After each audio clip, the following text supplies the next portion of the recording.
Minister of Agriculture, Mr. Noel Holder,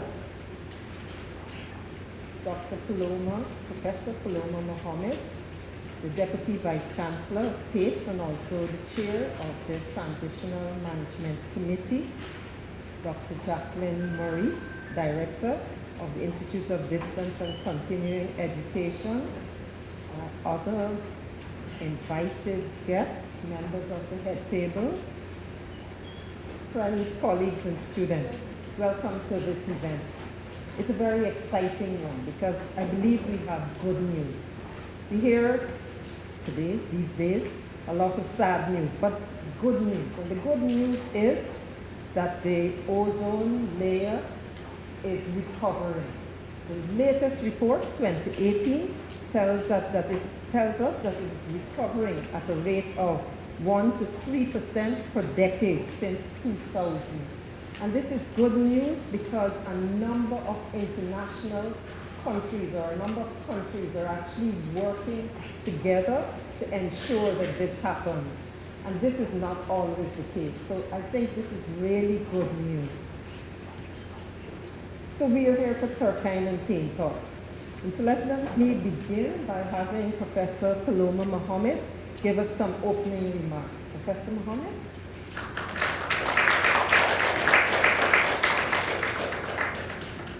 Good afternoon, everyone. Really, my task is very simple. It's to welcome you on behalf of the University of Guyana and the Transition Management Committee that is running the university at present. I'd like to recognize the Honorable Minister. Thank you for being here, sir. And to recognize my colleague on the TMC, Dr. Jacqueline Murray, who is actually obviously in charge of planning and international engagement also with her portfolio at the moment as director of the IDCE. To recognize other members of the university here and other dignitaries, and of course our wonderful students and our online audience and our panelists. This is not a topic that I'm going to speak long on because I don't know much about it. So I am, like you, going to be very, very rapidly paying attention to what I can do and what we can do as a country to help to save the ozone layer. I hope I don't have to go out and buy a new refrigerator soon. I hope that will not be the bad news. It might be good news. But really and truly, this is such an important topic because, as you know, we feel the effects every day of global warming in our classrooms, as we walk down the street, even in our cars, in our homes. Many of us are pushed to believe that the best way to deal with this is to cool down, which actually adds more stress on the environmental footprint and the carbon footprint that we leave. And so listening to how we can solve that problem is something that's important.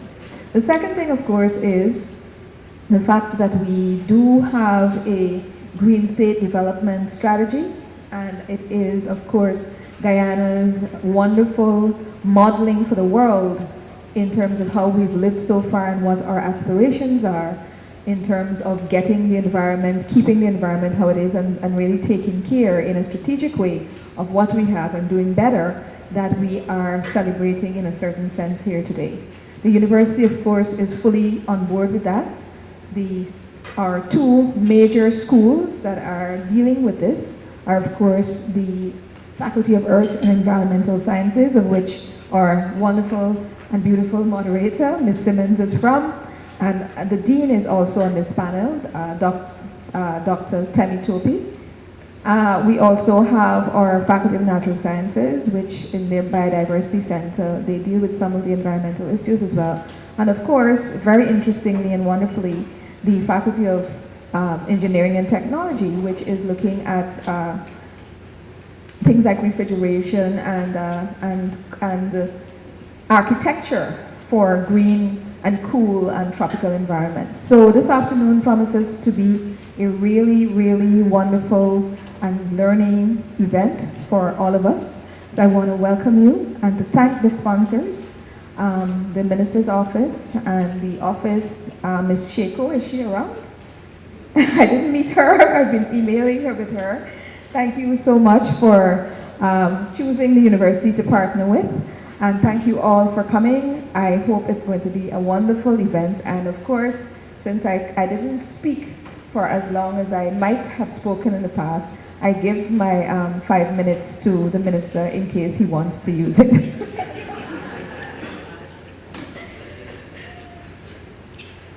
Thank you, Professor Mohammed. Of course, you'd recognize you as the brainchild behind this Turkeyen Tain Talks, and it has really been growing and growing in strength. Let me take this opportunity to invite the Honorable Minister to the podium. I think he also needs to add to the little biodata that you see there, a choir member. He did very well in his rendition of the national anthem. I will not go through his details. Please read it on the program. Instead, I'll give him the time to speak. Honorable Minister.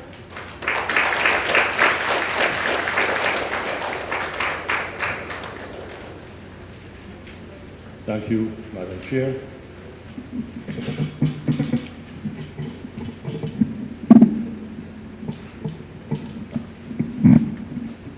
Thank you, Madam Chair. Members of the head table, ladies and gentlemen. This week, we observe the preservation of the ozone layer to create awareness of the depleting ozone layer and its hazards.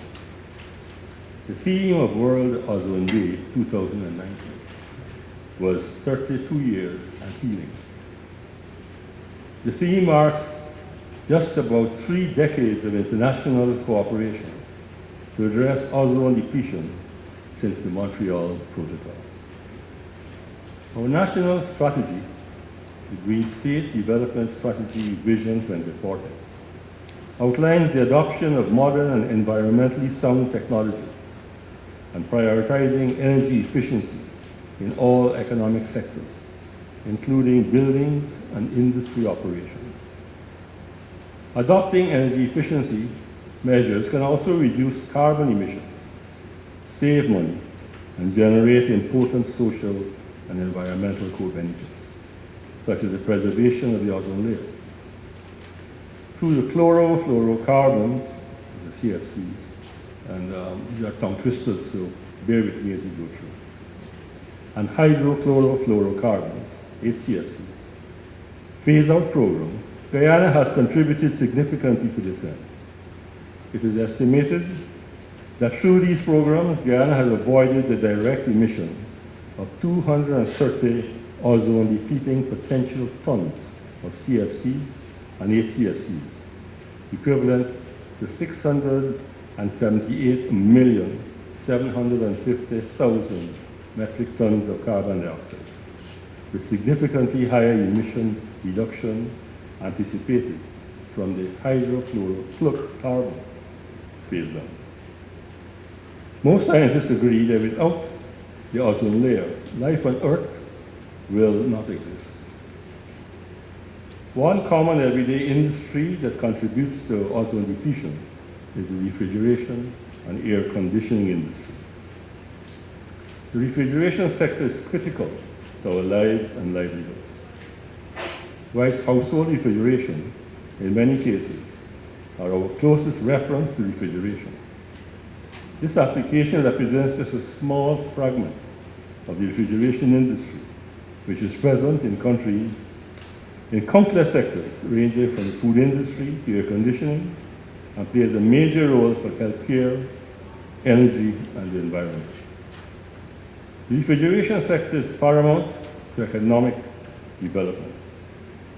It is vital for reducing post-harvest and post-slaughtering losses, and in the preservation of food products.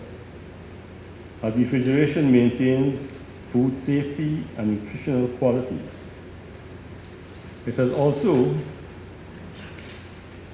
become fundamental for the retail sector. Along refrigerators and freezers, air conditioners are now an essential part of our daily lives. They are critical for manufacturing and maintaining equipment, such as computers. Also, studies have shown that in offices, they contribute to increased production of staff, productivity of staff, and they help to lower mortality rates in high ambient temperature countries. Nationally, air conditioners are increasingly used in homes and offices as a necessary protection against harsh temperatures. Therefore, the importance of this sector cannot be overstated. The International Energy Agency estimates that there are approximately 1.6 billion air conditioning units installed globally, with an annual growth rate of 15% between 2017 and 2018. Moreover, the UN Environment International Institute of Refrigeration estimates that globally, approximately 170 million refrigerators and freezers are produced annually.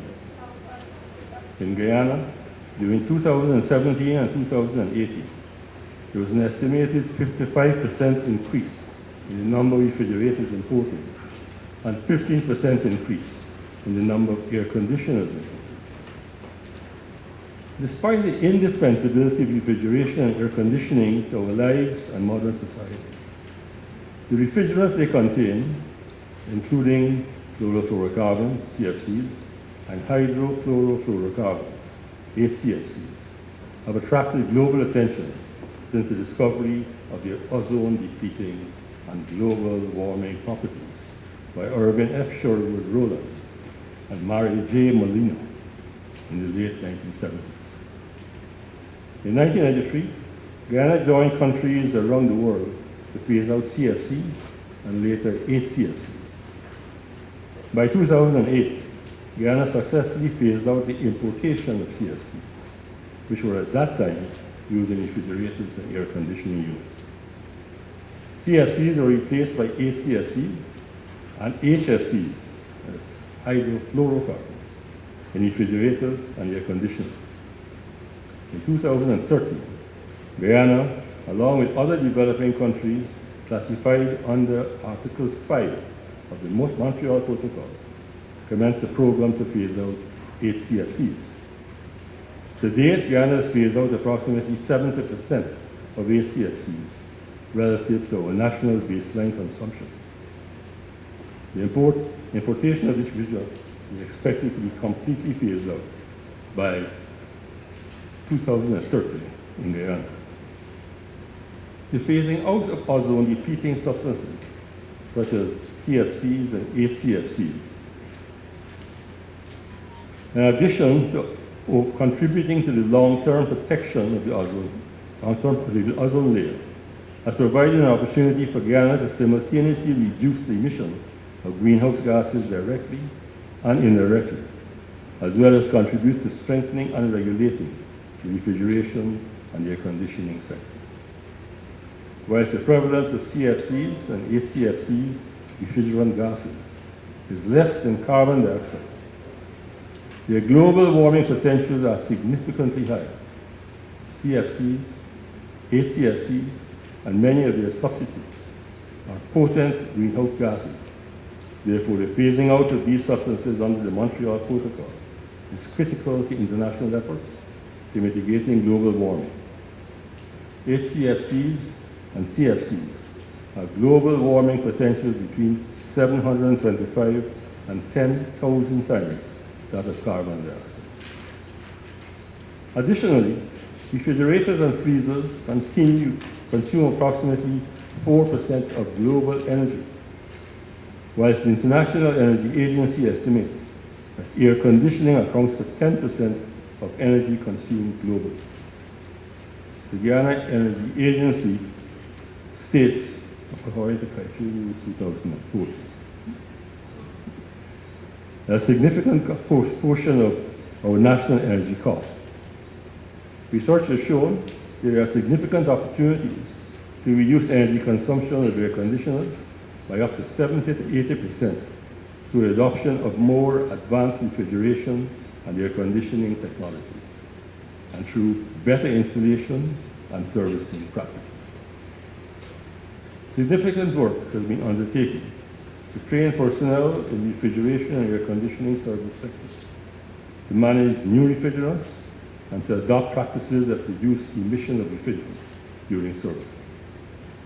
Through the Montreal Protocol phase-out program, support was provided to the University of Guyana and technical training institutions to strengthen their capacities for training refrigeration and air conditioning servicing personnel towards the long-term goal of 100% such personnel trained, certified, and licensed. Guyana was among the first Caribbean countries to implement the Caribbean Vocational Qualification Certification Program for refrigeration and air conditioning. The Government Technical Institute now offers full-time and part-time levels 1 and 2 CBC certification programs that can be readily accessed by new and practicing technicians.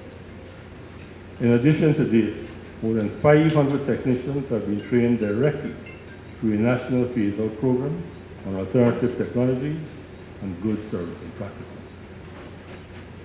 On the home front, Guyana, in keeping with our national green agenda, supported the call by parties to the Montreal Protocol to phase down global production and importation of hydrofluorocarbon, as the HFCs. This refrigerant is currently the primary refrigerant used in our refrigerators and air conditioning systems, since they were the recommended replacement to CFCs and HCFCs phased out under the Montreal Protocol. In Guyana, 100% of domestic and mobile air conditioners imported from 2016 to 2019 contain HFCs, while approximately 60% of domestic refrigerators imported from 2016 to 2018 contain HFCs. It is projected that the proposed phase down of HFCs under the Montreal Protocol could reduce global temperature changes in 2100 by an estimated 0.5 degrees Celsius. This represents a substantial contribution to the global target of restricting global warming well below 2 degrees needed to avert extreme change in the global average temperatures and the associated effects. The phase down of HFCs provides an opportunity to revisit national policies in order to encourage the infiltration of cleaner, greener, and longer-term refrigeration and air conditioning technologies that are ozone and climate friendly, as well as energy efficient. These may include, but are not limited to, introduction of fiscal incentives for importers and the implementation of minimum energy performance standards for cooling equipment, amongst others.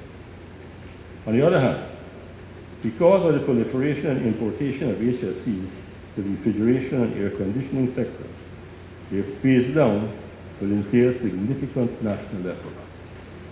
Our national system for monitoring and reporting on imports and exports of HFCs must be strengthened. Further, new alternative technologies must be safely managed by servicing personnel.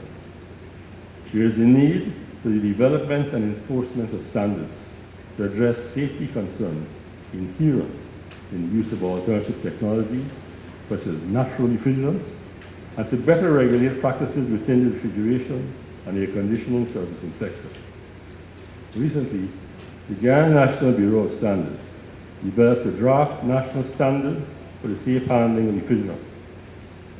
The standard will require, inter alia, that servicing personnel are certified and licensed prior to handling of refrigerants and equipment. The enforcement of this standard will be particularly necessary for Guyana's transition to natural refrigerants, given their flammable property. Tremendous work will be needed to ensure that technicians can readily access training and certification. This will require, inter alia, extending refrigeration and air conditioning training to all technical schools and unserved regions, as well as improving on the quality and training provided at these institutions. Even today, the number of uncertified refrigeration and air conditioning servicing personnel remains alarmingly large. This must be managed. Certification and licensing of technicians is necessary to reduce servicing practices that may adversely impact the environment and threaten the safety of technicians and the public. Already, there has been increased recognition of this need, as many technicians continue to take steps to access training provided through national institutions. Currently, more than 20 practicing technicians are undertaking an accelerated refrigeration and air conditioning CBQ program at the Government Technical Institute through a collaboration initiative between that institute and the National Ozone Action Unit. The long-term goal of our ministry is to achieve 100% certification and licensing of refrigeration and air conditioning technicians. Responding to anticipated challenges of the HFC phase down will require a robust and collaborative national institutional framework supported by the requisite financial resources for the implementation of policies and programs to address the needs of the refrigeration and air conditioning sector. Direct and indirect emission reductions to be accrued through the HFC phase down must be adequately recognized and compensated for by the international community to ensure the availability of resources to build the requisite policy framework and national capacities for sustaining the transition of the sector to cleaner technologies and practices. The Ministry of Agriculture, through the National Montreal Protocol Phase-Out Program, will continue to work to ensure that individuals within the servicing sector are provided with the opportunity to access appropriate skills and information. The transition to greener technologies have already begun in some sectors. Natural refrigerants, which are the preferred longer-term technology, have already significantly penetrated our national market. From 2016 to 2018, approximately 30 to 40% of new refrigerators imported in Guyana were R600A based. Therefore, the time to prepare nationally to manage these new technologies is not 5 or 10 years in the future. The time is now. National conversations, such as the one occurring this evening, are important in guiding the refrigeration and air conditioning sector and ensuring the engagement of all stakeholders in the process of navigating the way forward. We are encouraged by your interest and participation. These deliberations will inform Guyana's ratification of the Kigali Amendment to the Montreal Protocol for the HFC phase down, which will be undertaken in the near future. Your inputs and feedback are therefore important. I thank you for your attention and wish you a fruitful discussion.